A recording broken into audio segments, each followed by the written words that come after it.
ഇതാ മോളെ 595 അല്ലേ പറഞ്ഞോളൂ. ആ എൻ്റെ മോക്ക.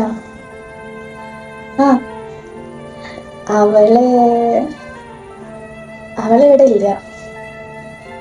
എങ്ങനെ ചോദിച്ചാ അവളിപ്പോ ജീവനോടില്ല. എന്നെ കണ്ടപ്പോൾ എനിക്ക് അവളെ ഓർമ്മ വന്നു. അതേ പ്രായം, നിറം, അതേ സംസാരം, അതേ ചിരി, എല്ലാം അവളെപ്പോലെ. കണ്ടപ്പോ എന്തോ എനിക്ക് എന്റെ കുട്ടിയുടെ ഓർമ്മ വന്നു. ഇല്ല, അവളെ കെട്ടിച്ചയച്ചതാ, ഭർത്താവിന്റെ കൂടെയായിരുന്നു. അവളൊന്നും പറഞ്ഞില്ലേ ഞങ്ങളോട് ബുദ്ധിമുട്ടാണെന്നോ പ്രയാസാണെന്നോ ഒന്നും.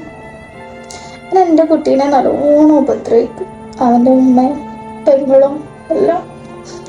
കുട്ടി ഒരുപാട് സഹിച്ചു. ഒന്നും ഞങ്ങളോട് അറിയിച്ചില്ല. ഉപ്പയും അമ്മയും സങ്കടപ്പെടുമെന്ന് വിചാരിച്ചിട്ടാവും ഇത്രയും പണ്ടും പണം ഉണ്ടാക്കി കൊടുത്തതല്ലേ. വീട് ഉൾപ്പെടെ എല്ലാം കൊടുത്തിട്ട് അവക്കൊരു സന്തോഷവും അവളൊരു ജീവിതം നല്ലതാവാൻ വേണ്ടിയിട്ട് ചെയ്തതല്ലേ.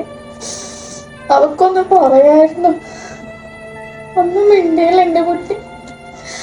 ആരെയും ബുദ്ധിമുട്ടിക്കാതെ അവള് തൂങ്ങി മരിച്ചു.